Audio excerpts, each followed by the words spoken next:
It's wonderful to be here in Slovenia at beautiful Lake Bled. We're here for the Communication and Marketing Program of European Gymnastics, organized together with the Slovenian Gymnastics Federation.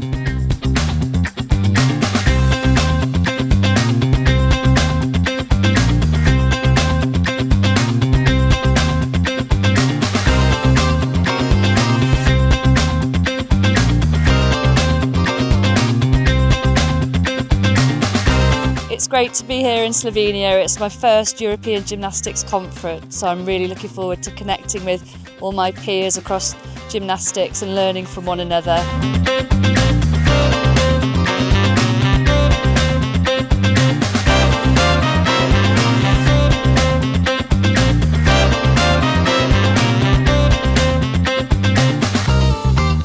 Hello, welcome from Planica. We're here at the location of the biggest world's sports event in Slovenia.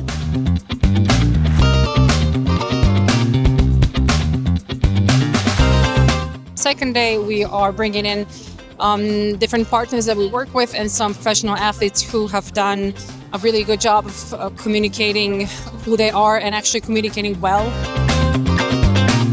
It's important that all the big crises are solved in between the teams, and only the one responsible for the communication takes responsibility for the public.